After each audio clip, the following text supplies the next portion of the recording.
नमस्कार दोस्तों, स्वागत है आपका मेरे YouTube चैनल सेलर एंकर पे। मैं हूं आपका दोस्त, आपका साथी, आपका सलाहकार अभिषेक मिश्रा। दोस्तों, आज की जो वीडियो है इसमें मैं रिगार्डिंग बात करने वाला हूं कि जब आप शिप पे जाते हो तो कंपनी आपको क्या क्या फैसिलिटी प्रोवाइड कराई जाती है कंपनी के द्वारा।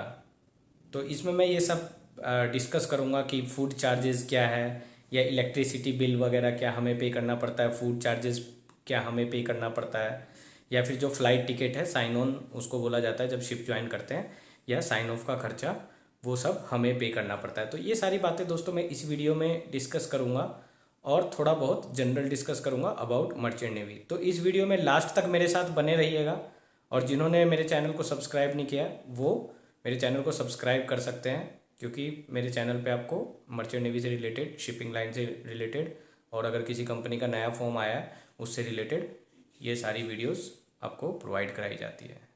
तो सबसे पहले बात करते हैं, जब आपका सिलेक्शन हो जाता है, किसी कंपनी में सिलेक्शन हो जाता है, उसके बाद आप जाते हैं एग्ज़ाम के लिए। जो प्रीसी ट्रेनिंग के एग्ज़ाम्स वगैरह होते हैं, प्रीसी ट्रेनिंग करके एग्ज़ाम्स वगैरह सब क्लियर करके वो सारा खर्चा आपको खुद पे करना पड़ता है, जाने का, आने का, प्रीसी ट्रेनिंग का जो फीस है और साइन ऑफ का, और वहाँ पे जो इन हाउसेज कोर्सेज हैं, जो डीजी के कोर्सेज हैं, ये सारे आपको खुद अपने पॉकेट से पे करने पड़ेंगे। उसके बाद जब आपको सारे डॉक्यूमेंट्स मिल जाते हैं दोस्तों, आपकी सीडीसी रेडी है, आपके पासपोर्ट रेडी है, आपके ऑल एसटीसीडब्ल्यू डॉक्यूमेंट्स रेडी है, उसके बाद आती है अब ज्वाइनिंग की बारी। अब बात करते हैं कि ज्वाइनिंग का क्या प्रोसेस है। अब जैसे आपको कंपनी ने सेलेक्ट कर रखा है, तो कंपनी से पहले आपको मेल आएगा कि सो एंड सो डेट को ज्वाइनिंग है। जैसे आपको कुछ दिन पहले, 1 वीक पहले, 3 डेज़ पहले, 2 डेज़ पहले, पहले तो 1 डेज़ पहले भी आता था, बट अभी कुछ कंपनी की गाइडलाइंस है कि क्वारंटाइन होना ज़रूरी है, तो आजकल जल्दी पता चल जाता है 10-15 डेज़ पहले। तो आपको मेल आएगा कि आपको इस शिप पे आपकी ज्वाइनिंग है। तो आप उस शिप की डिटेल देख सकते हैं, जैसा कि मैंने पहले भी बताया, मरीन ट्रैफिक में जाके, गूगल में जाके शिप का नाम और मरीन ट्रैफिक डालेंगे तो वो सारी डिटेल मिल जाएगी। जिन्होंने मेरा वो वीडियो नहीं देखा है उसका लिंक मैं डिस्क्रिप्शन में डाल दूंगा, वो वीडियो देख लेना, काफ़ी इंपॉर्टेंट वीडियो है किसी भी शिप की डिटेल पता करने की। अब बारी आती है आपके शिप ज्वाइनिंग की। तो शिप ज्वाइनिंग में जो भी आपका एक्सपेंसेस आता है, लाइक अगर आपकी फ़्लाइट है यहाँ से, सपोज डेट कनाडा की है, तो जितनी भी जो भी फ़्लाइट होगी, जो भी फ़्लाइट का एक्सपेंसेस होगा वो कंपनी बियर करती है। उसके बाद जब आप घर से जाते हैं, घर से जाने तक का, एयरपोर्ट तक का भी आप खुद से भी अगर जाते हैं, मान लो अपने पैसे से एयरपोर्ट, तो वो भी आप क्लेम में डाल सकते हैं शिप पे जाने के बाद, तो वो रिफ़ंड कर देती है कंपनी। उसके बाद अब आप शिप पे पहुंच गए, तो यहाँ पे मैं इस वीडियो में जो है मोस्टली एक्सपेंसेस की बात करूँगा। फिर जब शिप पे पहुँचने के बाद जो भी शिप पे ज्वाइनिंग वगैरह कराते हैं, आपको 1 रुपये देने की ज़रूरत नहीं है। कस्टम, इमिग्रेशन, वो सारा खर्चा कंपनी द्वारा प्रोवाइड किया जाता है। अब शिप पे ज्वाइनिंग के बाद शिप पे खाने का खर्चा, वो सारा भी जो विक्चुअलिंग अलाउंस है वो कंपनी द्वारा दिया जाता है। वो हर कंपनी का अलग अलग रेट है। किसी कंपनी का पर डे का एक बंदे का $8 है, किसी का $10 है, किसी का $7 है, तो वो कंपनी पे डिपेंड करता है। तो वो सारा कैलकुलेट करके, तो आपको फूड का कोई चार्ज नहीं देना है, एकोमोडेशन का कोई चार्ज नहीं देना है। ये अंडरस्टूड, बिकॉज आप शिप पे जाते हैं कहीं रैगिंग लेने के लिए कि भाई तुम्हारा फूड चार्ज लगेगा, तुम्हारा ये लगेगा, तो आपको उन सब बातों पे ध्यान नहीं देना है। तो ऐसा कुछ नहीं होता, कोई आपका फूड चार्ज नहीं लगेगा, कोई इलेक्ट्रिसिटी चार्ज नहीं लगेगा, ये सारे चार्ज आपको कंपनी द्वारा प्रोवाइड किया जाता है। हाँ, अब ये किसी पोर्ट में, शोरली में बाहर जा रहे हैं, आप घूमने के लिए जा रहे हैं, तो वो सारा एक्सपेंसेस आपको खुद अपनी तरफ से देना पड़ता है, वो कंपनी नहीं देगी। तो ये क्लियर हो गया, कट एंड क्लियर। तो जो भी खर्चा है, आपकी प्रीसी ट्रेनिंग का खर्चा है। अब आपने सक्सेसफुली कंप्लीट अपना कॉन्ट्रैक्ट कर लिया, अब आपके घर जाने की बारी आती है, तो साइन ऑफ का जो भी फ़्लाइट फेयर होगा वो भी कंपनी द्वारा दिया जाएगा। और फिर जब आप घर जाने का जो भी ऑटो वगैरह या टैक्सी वगैरह से जाते हैं वो नेक्स्ट कॉन्ट्रैक्ट में क्लेम कर सकते हैं। और दोस्तों, जैसे अब बात करते हैं यूएस वीज़ा की। अब यूएस वीज़ा 2 टाइप के वीज़ा होते हैं, जो कि मैं पहले भी बता चुका था। एक B1 B2 वीज़ा होता है, एक क्लास C1D होता है। तो हम लोग जो सी फेरर हैं उनके लिए क्लास C1D वीज़ा चाहिए होता है। तो वो C1D वीज़ा 5 ईयर के लिए वैलिड रहता है। तो जब आप यूएस वीज़ा की डेट बुक करते हैं तो उस टाइम आपको अपने पैसों से वो डेट बुक करनी पड़ती है। शायद था आज से कुछ साल पहले, अभी 15,000 होगा वो फ़ीस। तो वो आपको खुद अपने पैसों से पे करनी पड़ेगी, बट जब आप शिप पे जाते हैं तो वो क्लेम में डालते हैं तो कंपनी वो रिफ़ंड कर देती है मोस्टली। मतलब मैं अपनी कंपनी की बात कर रहा हूँ, बाकी कंपनियां भी कर देती है जहाँ तक मेरा एक्सपीरियंसेस है, मेरे फ्रेंड्स वगैरह बताते हैं।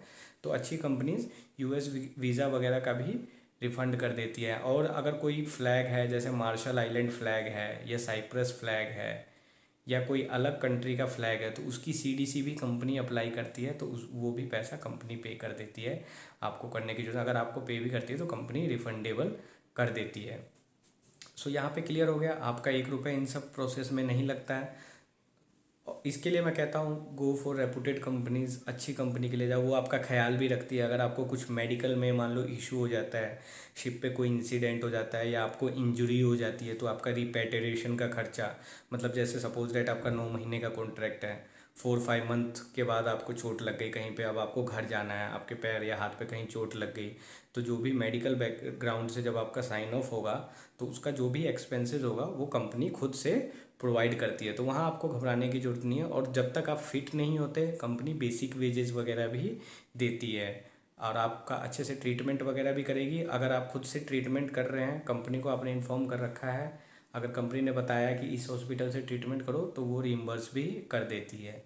तो इन मामलों में जब आप रेपुटेड कंपनी ज्वाइन करेंगे बहुत अच्छा है, कोई प्रॉब्लम नहीं है। हाँ, अगर जैसे आपका 9 मंथ्स का कॉन्ट्रैक्ट है सपोज दैट, आप अपनी खुद की मर्ज़ी से जाना चाहते हैं या आपके घर मतलब कोई इशू है या कुछ खुद की मर्ज़ी से जाना चाहते हैं, तो वो जो एक्सपेंसेस होगा, फ़्लाइट टिकट होगा, वो फ़्लाइट टिकट कंपनी आपकी सैलरी से जो भी चार्जेस होगा वो डिडक्ट करेगा, क्योंकि यहाँ आप खुद की मर्ज़ी से जाना चाहते हैं, आपको कुछ हुआ नहीं है या कोई बहाना मार के जो जाना चाहते हैं। तो इस तरीके से, बिकॉज़ कोई भी कंपनी है वो सारा कुछ पता कर लेती है आपके साइन ऑन साइन ऑफ से। तो यहाँ पे क्लियर हो गया, मोस्टली आपको 1 रुपये देने की ज़रूरत नहीं है, खाने के लिए, इलेक्ट्रिसिटी के लिए, एवरीथिंग फ्री। तो यहाँ पे जो भी आप अर्न कर रहे हो वो सारा बेसिकली आपका सेव हो रहा है, क्योंकि आपका फालतू का खर्चा नहीं है। हाँ, आजकल तो कोविड में बाहर भी घूमना नहीं है, पहले तो चलो बाहर घूमते थे तो थोड़ा बहुत एक्सपेंसेस हो जाते थे, पर आजकल आप बाहर भी नहीं जा रहे हो तो बाहर का भी कोई ऐसा खर्चा है नहीं। तो दोस्तों यहाँ पे मैं यही कहूँगा, इस मामले में this shipping industry is very good, कि आप जो भी अर्न कर रहे हो वो एटलीस्ट आपका सेव हो रहा है। क्योंकि बाहर में अगर मान लो हम शोर जॉब पे काम करते हैं या कहीं इंजीनियर है या किसी कंपनी में काम करते हैं, तो ड्राइव करके 1-2 घंटा जाओ, फिर 8-10 घंटा काम करो, फिर 1 घंटा ड्राइव करके आओ, तो इस तरीके से 13-14 आवर तो हमारे ऐसे ही चले जाते हैं। प्लस उसमें क्या है, कंपनी उसमें क्या, खाने पीने का खर्चा कंपनी नहीं देगी, आपको अपने घर पे आके खाना होगा, फिर आप आओगे रात को थके हारे, फिर सो जाओगे। In that way the shipping is good. ऐसा नहीं है कि, देखो हर चीज़ के प्लस माइनस पॉइंट दोनों होते हैं। शोर जॉब में आप आने के बाद अपनी फैमिली के साथ होते हो, you are enjoying with your family, but ship पे ऐसा नहीं है। शिप पे ऐसा नहीं है कि पहले तो शिप पे फैमिली रख सकते थे, बट अभी कोविड में फैमिली भी नहीं रख भी नहीं सकते हैं। और जो फैमिली रखते थे वो सिर्फ ऑफिसर ही रखते थे, ऐसा नहीं है कि हर कोई रख पाएगा। मोस्टली टॉप 4 ऑफिसर्स एंग्लो में तो सभी रख सकते थे, बट धीरे धीरे अभी सिचुएशन ऐसी होती जा रही है कि अभी तो कोई फैमिली नहीं रह सकता। और दूसरा जो हाई रिस्क एरिया होता है, जैसे कि मैंने कि पहले की वीडियो में बताया, जो ship high risk area cross करते हैं, सोमालिया वगैरह क्रॉस करते हैं, तो वहाँ पे फैमिली कैरेज अलाउ नहीं है। अब आइए फैमिली कैरेज की बात करते हैं। सपोज डेट आप फैमिली कैरेज रखना चाहते हैं, आप चीफ ऑफिसर हैं या मास्टर हैं या सेकेंड ऑफिसर है, कंपनी ने अलाउ किया है, आपने सब कुछ करवा लिया, अब जो फ़्लाइट फेयर होगा वो आपको खुद के पॉकेट से देना पड़ेगा। कंपनी में जब ज्वाइनिंग का जो फ़्लाइट होगा आपकी वाइफ का, वो आपको खुद के पॉकेट से देना होगा। हाँ, फूड वगैरह फ्री होगा, इलेक्ट्रिसिटी या रहना ये सब फ्री है, एकोमोडेशन वगैरह फ्री मिलेगा, लेकिन जो फ़्लाइट टिकट है वो खुद के पॉकेट से पे करना पड़ेगा। तो होप मेरी इस वीडियो में मैंने बहुत अच्छे से एक्सप्लेन किया है कि क्या क्या एक्सपेंसेस आपको अपनी पॉकेट से देने पड़ते हैं और क्या क्या कंपनी प्रोवाइड कराती है। तो दोस्तों मेरी जो ये वीडियो है अपने उन फ्रेंड्स को शेयर कर देना जो इस बारे में बहुत इंटरेस्टेड होते हैं कि भैया हम अपनी फैमिली रख सकते हैं कि नहीं रख सकते, और क्या क्या खर्चे आते हैं और आपके क्या क्या खर्चे आते हैं। तो इसमें मैंने क्लियरली बता दिया है कि क्या क्या खर्चे आ रहे हैं, क्या क्या एक्सपेंसेस आ रहे हैं। और दोस्तों मेरे इंस्टाग्राम का लिंक भी मेरे डिस्क्रिप्शन में दिया है, अगर आपने फॉलो नहीं किया तो वहाँ फॉलो करके मुझे मैसेज कर सकते हैं, या आपको कोई भी डाउट है डायरेक्टली यूट्यूब पे भी मुझे मैसेज कर सकते हैं। मैं अपनी वीडियो में फिर मिलूँगा, ये वीडियोस काफ़ी इम्पोर्टेंट होती है, इनको लास्ट तक देखना चाहिए, आपको ध्यान से सुनना चाहिए ताकि आपको अपडेट होती रहे नॉलेज की चल क्या रहा है शिपिंग में। मैं फिर मिलता हूँ अपनी नेक्स्ट वीडियो में, तब तक के लिए goodbye, take care, bye bye.